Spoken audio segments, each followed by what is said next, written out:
Hello.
So we're back on to Weremage.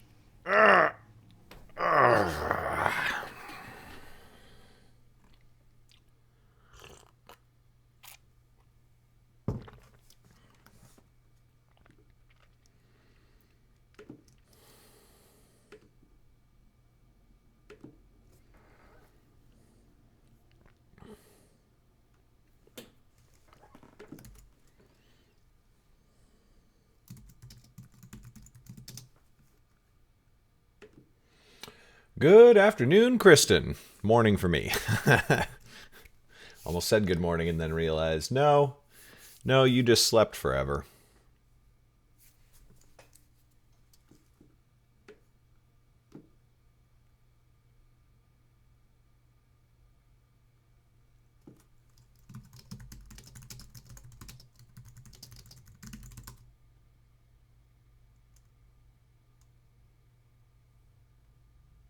Hey, Clooney Man.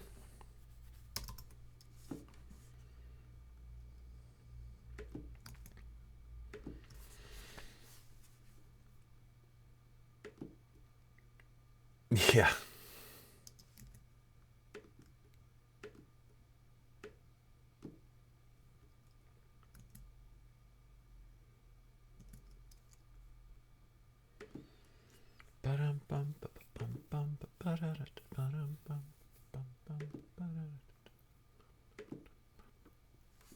Hey, N Green. Greetings.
It is all mod all the time, isn't it?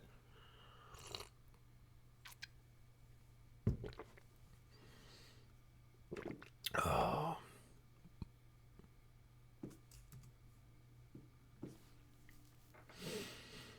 Hmm.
But your name is still green, so that's good. Hey, what's up, Disney? Hi, Lionheart.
The PS4 Twitch app is really bad.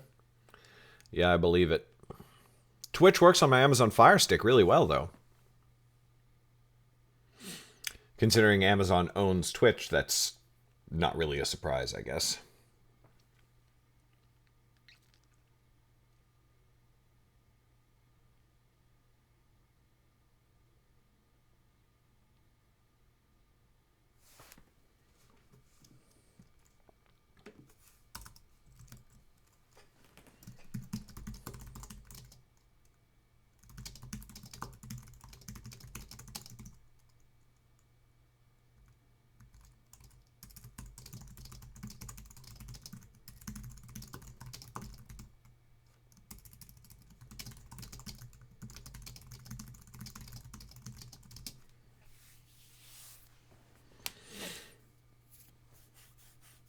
Oh, sorry, I didn't see you, Prodigium.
Oh, what did I miss? The way was slow. Yeah, I do appreciate the intent behind the suggestion, but I don't really necessarily take suggestions while I'm working, unless I ask for them. Every once in a while, I'll ask for a name suggestion or something like that, and some people have named places or people in my books.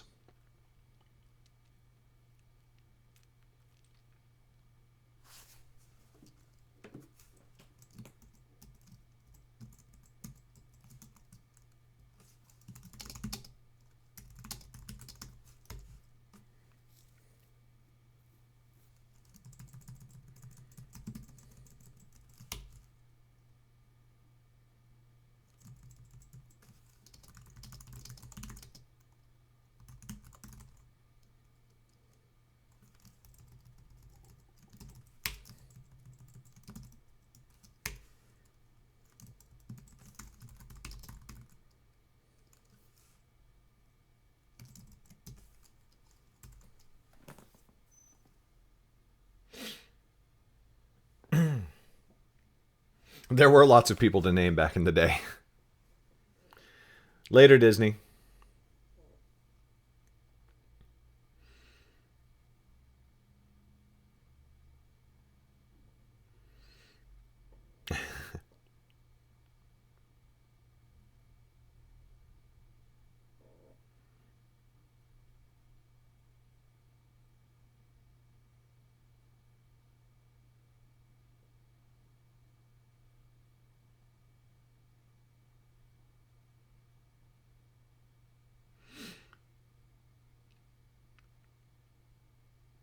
Oh, do you mind being called Nicole? That's so much easier to say than N Green. Oh my gosh.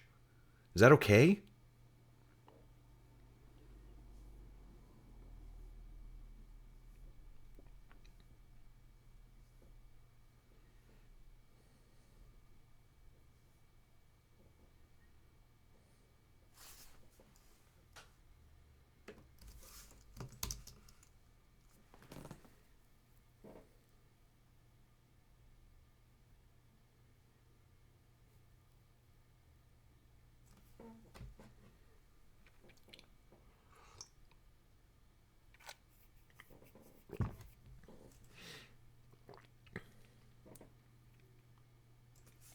Oh, thank God.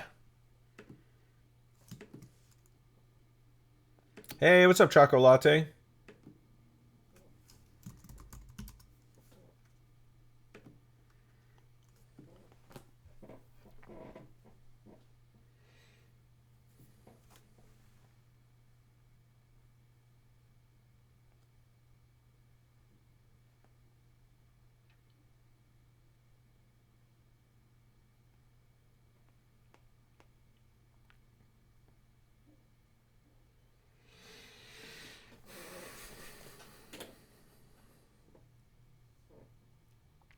You know, it's funny. You say you have a lot of female fans. By actual by every actual demographic I've been able to find in book sales, YouTube channel, and everything like that, it's actually about 50-50. But in the fantasy genre, in video gaming, and in Twitch, that seems like a lot. The same way that men feel like women talk more, even if women talk only 35% of the time rather than their usual 15 in a company meeting.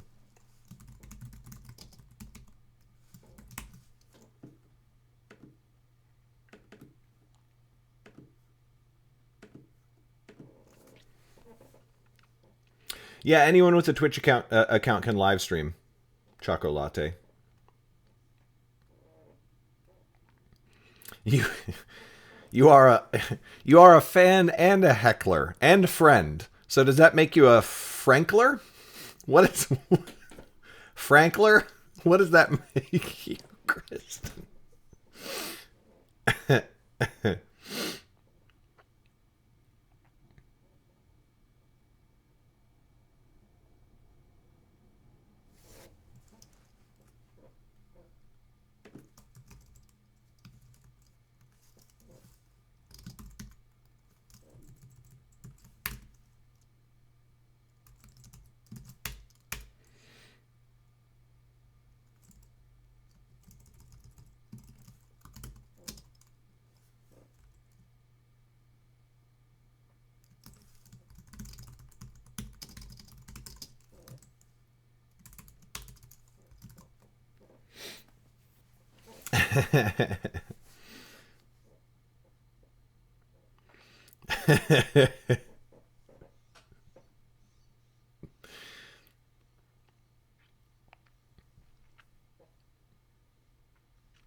I do know about BookTube. I've had my books reviewed by a couple of BookTubers, but they're surprisingly hard to get a hold of. I don't know what, like, I've tried, I think it's, I mean, I think it must have something to do with the email that I send them. But, like, I try to send a very nonchalant, very low pressure little email. Hey, I'd be happy to send you a free copy of my book in paperback. And if you read it and if you see it and you decide you want to read it and review it, great. If not, and it just ends up on your bookshelf, that's totally fine too. No sweat off my back. The amount of people that don't even answer that email is astounding. And the amount of people that respond to that email and say, no thanks, is also astounding. I mean, I get it, I guess, if they feel bad taking a book that they don't think that they're ever going to read and review. But it really, I try to make it very clear in the email, I'm very happy to send it to you no matter what, you know? We do have a YouTube command. Hey, look at that. It was waffles, Kristen. It was definitely waffles. Taters is a waffles person, I think.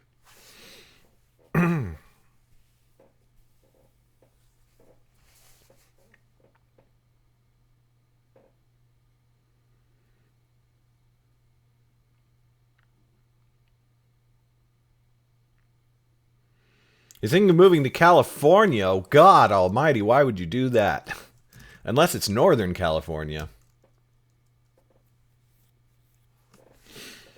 Well, Choco Latte, if you know booktubers, tell them I will happily send them a paperback copy. I love my fucking paperbacks, and dude, I am so happy to send it to a booktuber.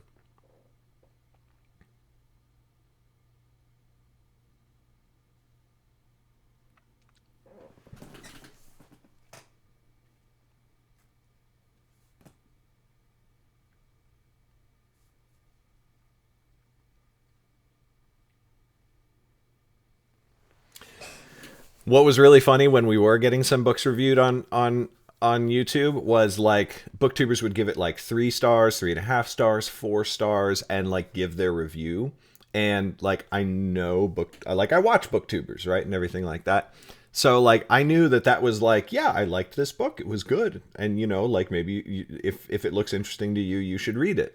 But Megan was like, why didn't they give you 5 stars? What the these people are morons. And I was like, sweetie, calm down. Calm down. It's okay. Watch some more of their videos. And they were like, oh, they gave Hunger Games 3 stars. I was like, yeah, like that means it didn't like change your life, but it was a good book. And if it looks interesting to your audience, they should read it and like they might enjoy it. And she's like, oh, okay. Rawr.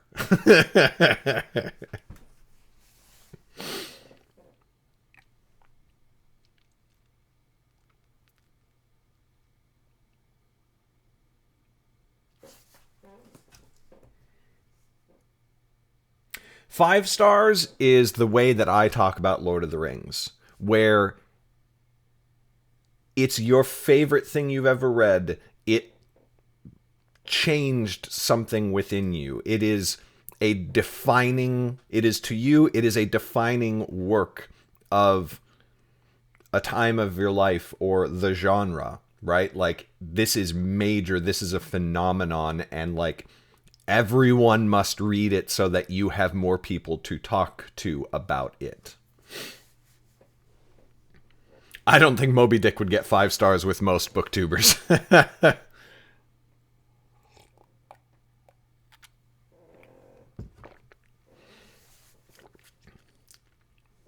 Yeah, that's true. Yeah, Amazon's rating system is much different. And it's just a culture thing. Like on Amazon, yeah, on Amazon, like anything less than 5 stars, like a lot of people see it as an insult. I don't give a fuck. Honestly, I don't care. I want honest reviews, and to me, the content of the reviews is more important than the rating. Well, to a degree. But yeah.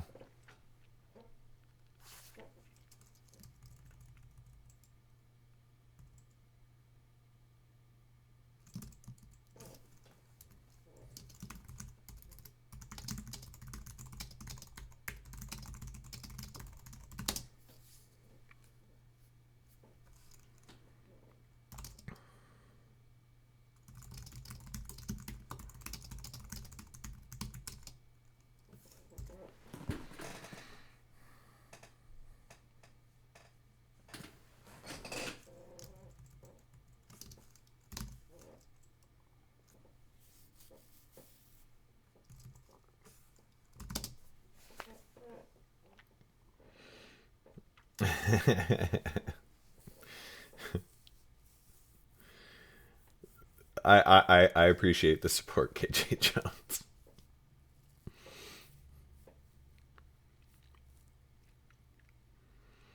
Honestly, I've had lots of people who are like, "Yo, listen, because I give people Nightblade for free, and then if they review Nightblade on Amazon, um, I'll give them Mystic for free as well."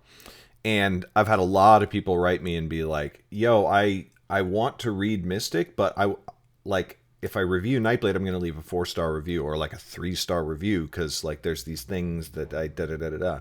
I'm like, my answer is always, please do, because in some ways your review is more helpful than a 5-star review.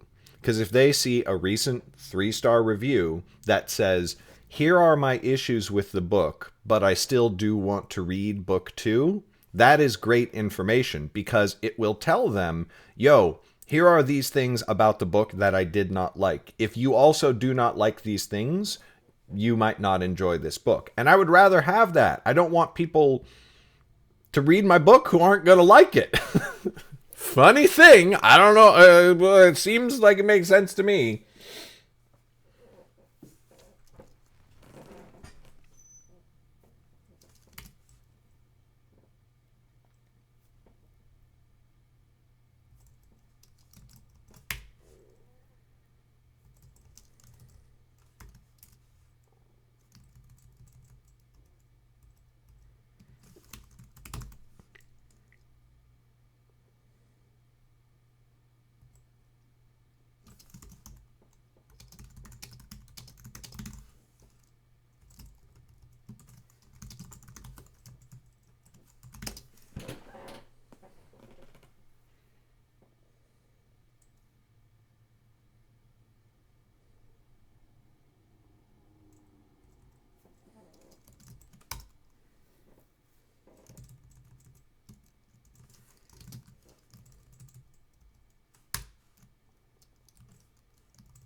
Oh, that's a dumb thing.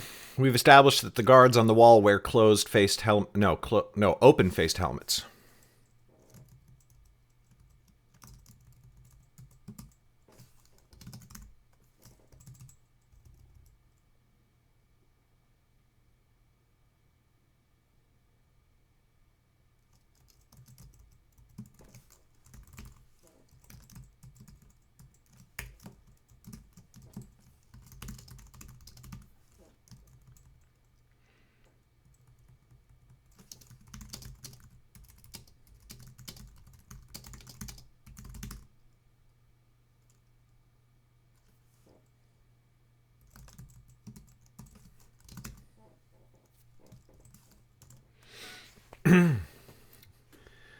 No, that is not true at all.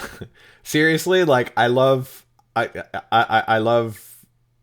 Uh, so I've talked about this a lot here on stream and elsewhere, but I'm actually pretty narcissistic, and I have to like constantly work to keep my ego in check. So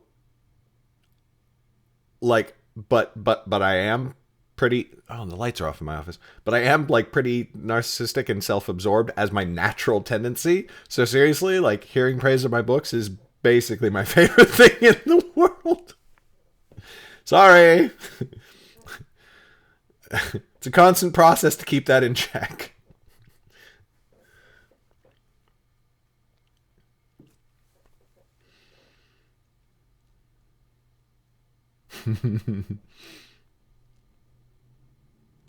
Thank you very much, Choco Latte. That is the nicest thing anyone's ever said to me. I love Robert Downey Jr. so much. So much. Oh my god, I love him so much. It's a bucket list item for me to direct a film that he's in.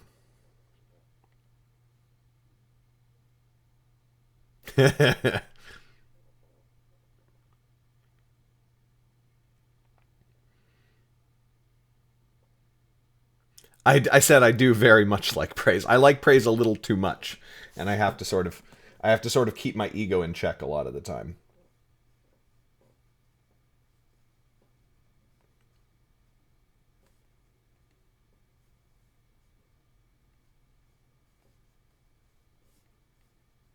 Oh, I actually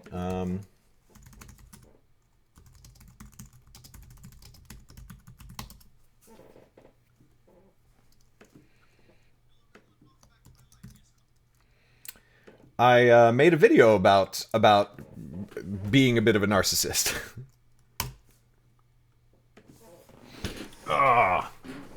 I liked his portrayal of Sherlock Holmes. I wouldn't necessarily say it was a great portrayal of Sherlock Holmes if you actually respect the history of the character. But like I'll watch Robert Downey Jr. do anything. I don't care. I love his work. I love everything about his work.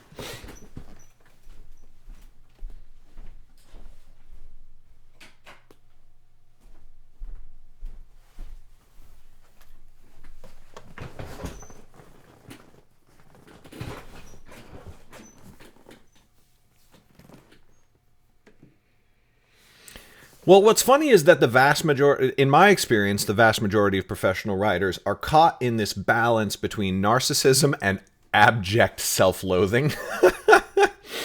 Like, they think that their work is horrible, and yet, clearly they think it's good enough to keep writing and to try and get published, right? So that's that balance between everything I do is terrible and I'm secretly a genius, or like and I don't have that everything I do is terrible side. I've just got the, and again, I don't actually analytically think I'm a genius. I don't think that what I write is better than Sanderson or like honestly even Terry Goodkind. I think that I do some things better than Terry Goodkind does, but I think that his writing quality is probably superior to mine. It's a it's a visceral thing. It's an instinct thing. Like I know in my mind that I am not just like I know in my mind that I am not the next Tolkien. I do know that. But the way I was brought up, the circumstances in which I was brought up, and the way people have treated me all my life have sort of instilled this idea, not justified by any real world circumstance, that I am like this super genius who can like solve all of the world's problems. Which is one, not true, and I know that. And two, I have no interest in doing that thing.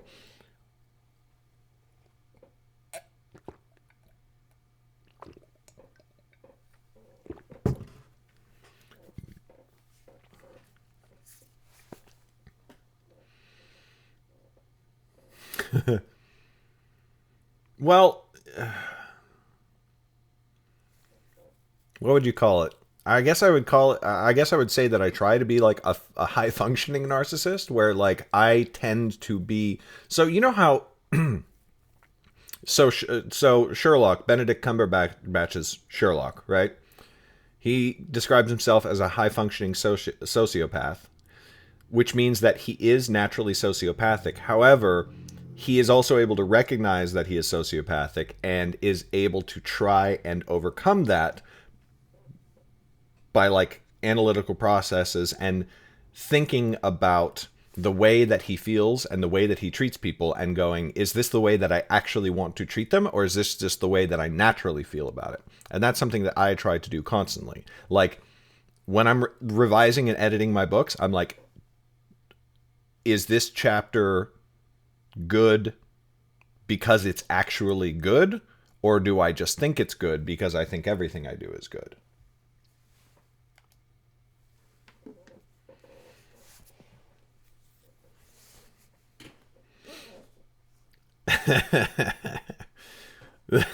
That happens a lot, Ria. Hey, what's up, Prodigium?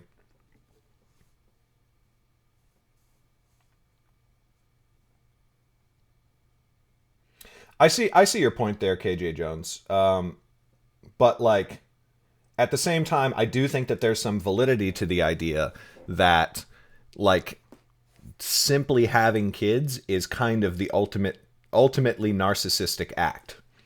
I'm so awesome, I think there should be more of me in the world, right? And like by default, that is kind of the way that I feel. Not analytically again, but like on an internal level.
Yeah. Which like nothing gets a 10 on the IMDb, right?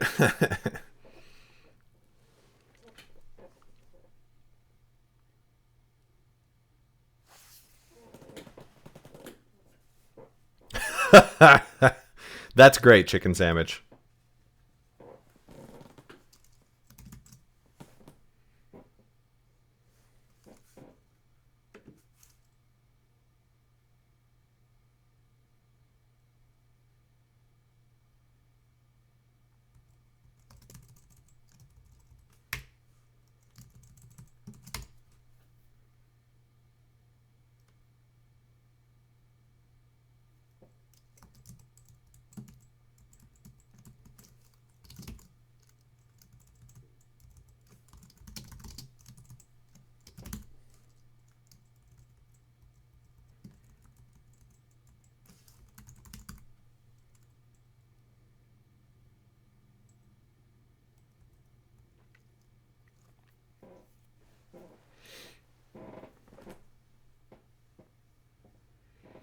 Yeah, like that's the thing is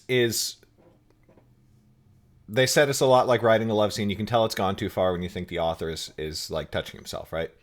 But at the same time, like Tolkien wrote probably the greatest fantasy ever. And like I really literally do not think anybody will ever write something as influential as Tolkien. Maybe no, never is ridiculous. Like the universe is going to be around for a really, really, really long time. So so just by like law of probability and everything like that. And he literally spent his entire life building it to only publish 2 books. And obviously there's tons of things wrong with The Lord of the Rings. There's the subtextual racism, there's the not so subtextual sexism, there's all of that stuff. But from a storytelling perspective, putting gender and diversity aside, in terms of the things that uniquely make fantasy, I don't think there's been anything even close to it. There's been other books that I enjoy more, but not from a fantasy perspective. You get what I mean? Which is why I say it's my favorite book, not necessarily the best book ever. And he literally spent his entire life building that and wrote things that he never intended to publish and yada, yada, yada. So again, like any hard and fast rule, like I respect the idea that you should only create as much backstory and do as much world building as you need to service your story. But at the same time, if you want to do more, fucking go for it, you know? Like, create your own whole language if you want to.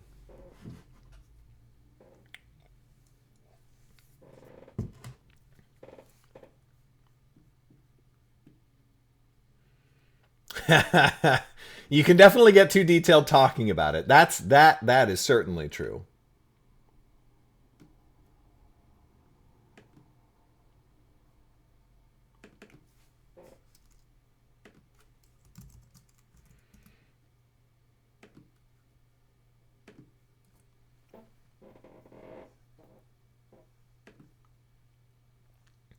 Yeah, too detailed in the writing.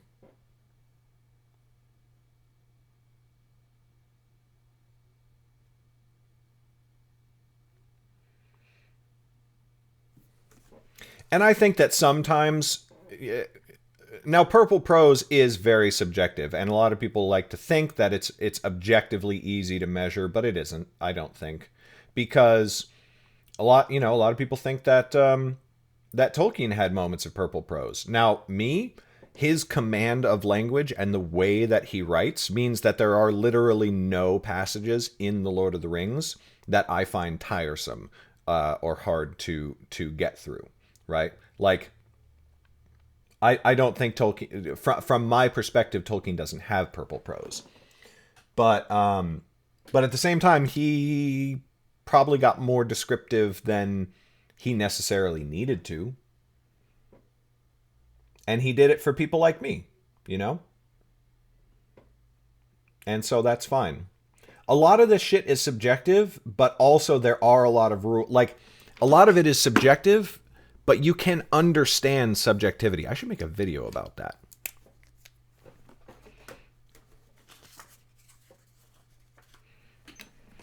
Something can be subjective and still have rules.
Yeah, chicken sandwich. I think that writing stories about sexism and racism is great and totally valid.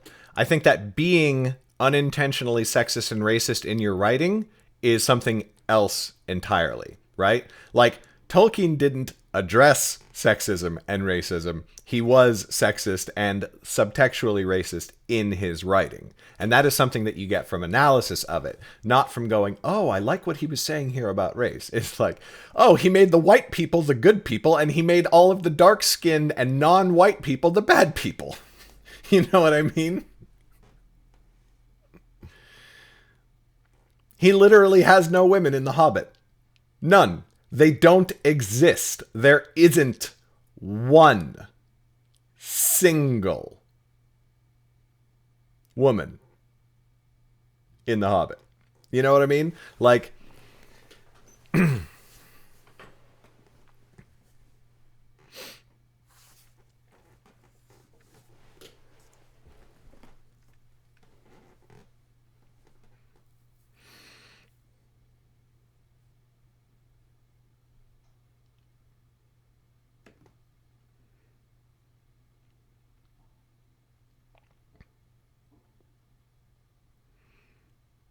what's funny is that it's actually quite a struggle. Like, Underrealm is a world where gender discrimination and racial discrimination do not exist. That's actually very hard. It's hard not to let my own implicit bias affect the world so that those things do exist. And every once in a while, I'll do something intentionally, like Lauren thinking, oh, well, you know, you can pass for a Yaren, you're black. And somebody's like, no, they're a family, they know each other, and they know what they look like. Lauren's like, yeah, my bad, right? But more often, so Alex, aka Draconic Rose in Discord and whatnot, Alex goes, I read Nightblade, I like it, but I can tell it was written by a white guy. And I was like, oh no, how, why? She was like, you only describe somebody's skin color if they're not white. And everybody else, you leave it to assume by default that they are. I was like, oh.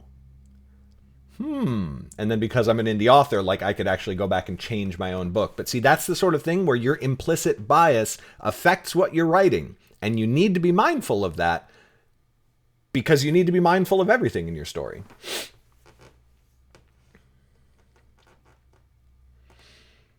Hey, what's up, The Real G?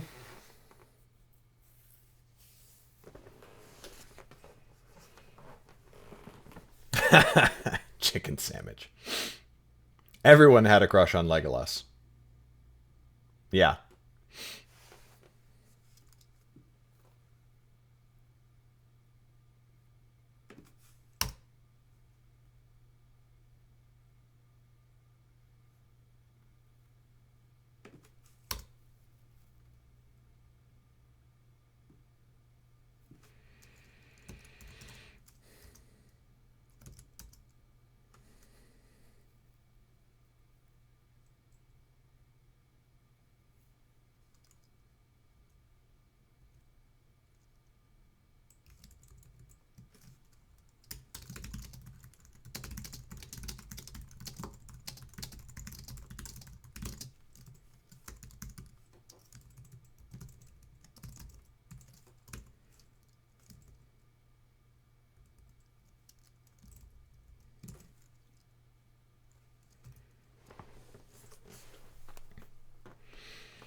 You should make another cup, but at the same time, coffee.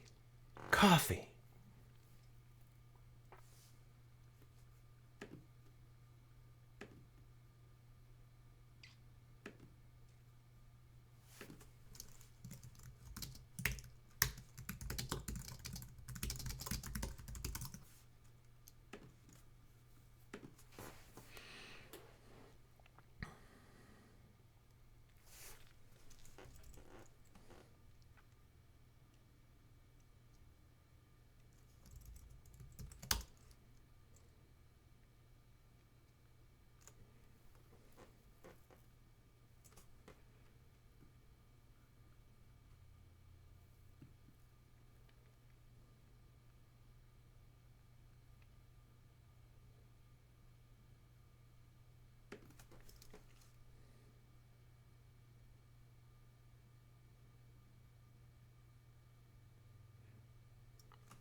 Yay, Nicole!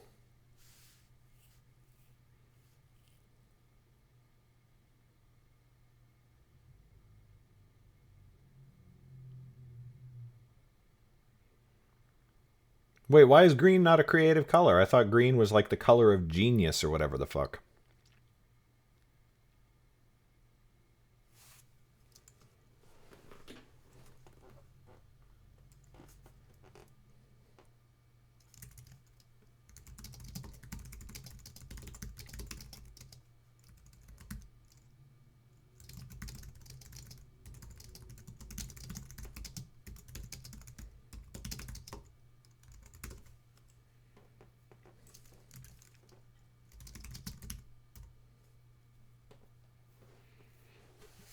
See, that's what I'm saying.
Hello, Cyan Tides.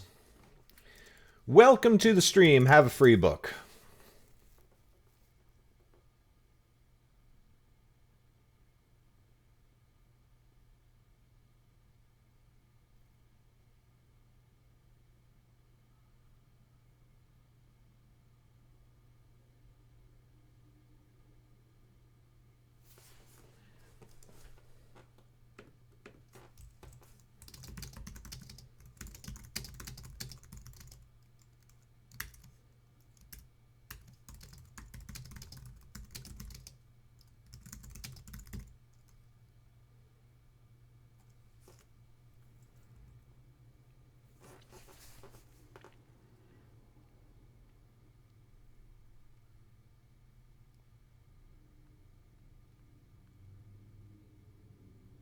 Free book!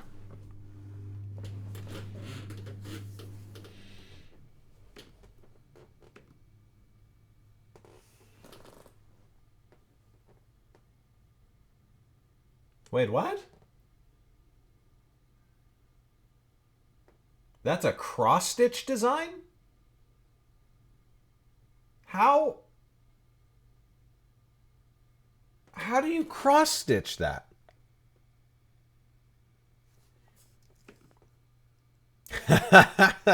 Hey, Alex.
That's amazing, Nicole.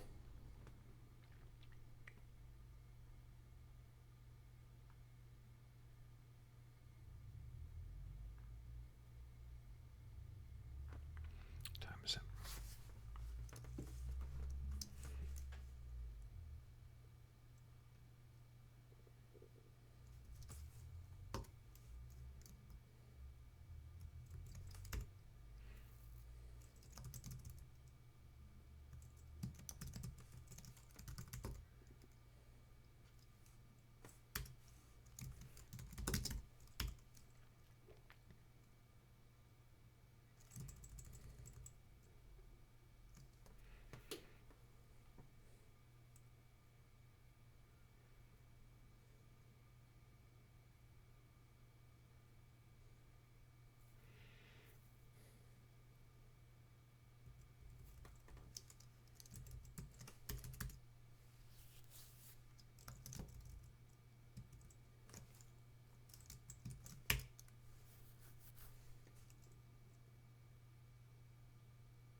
You're in Taiwan? That's awesome.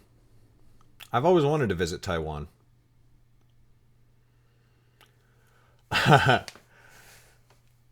Well, I hope you... excuse me. I hope you enjoy it, Cyan Tides.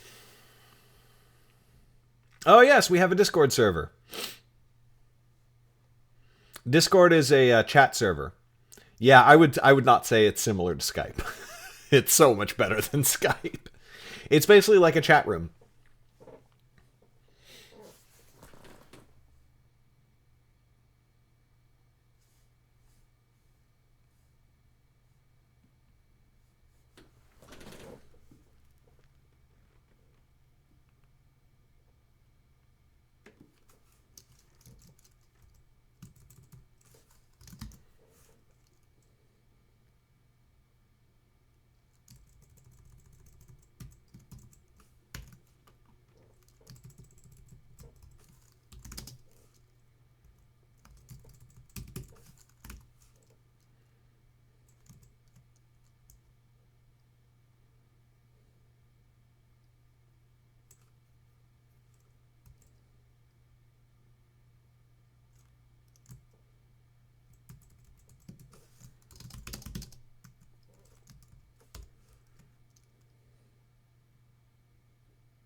Does it mean where? Does that mean man mage in German? I did not ever think about that.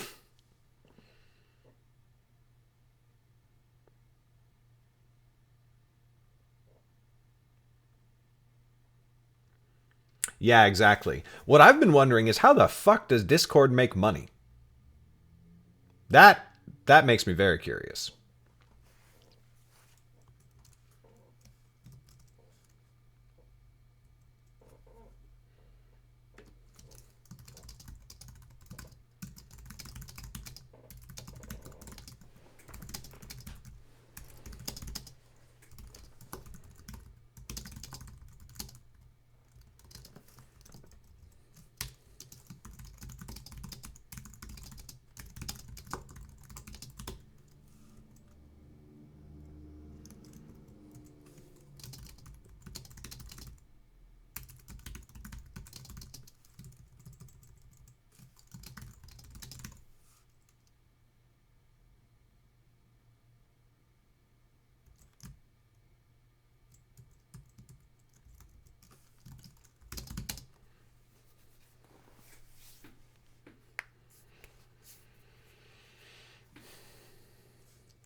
Oh, that's interesting. I did not know that.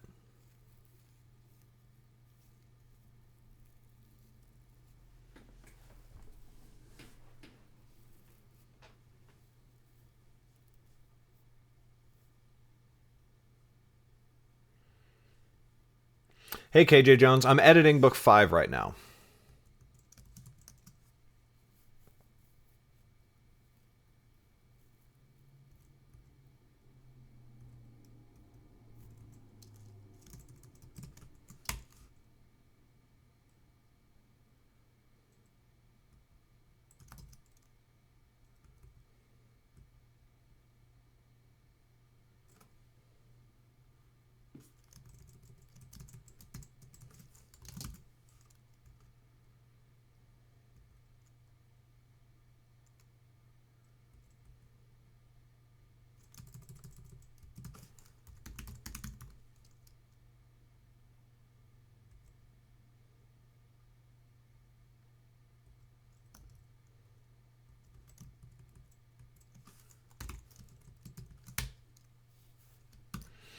Okay, one chapter done, and I have to go. I have to pick the kids up today.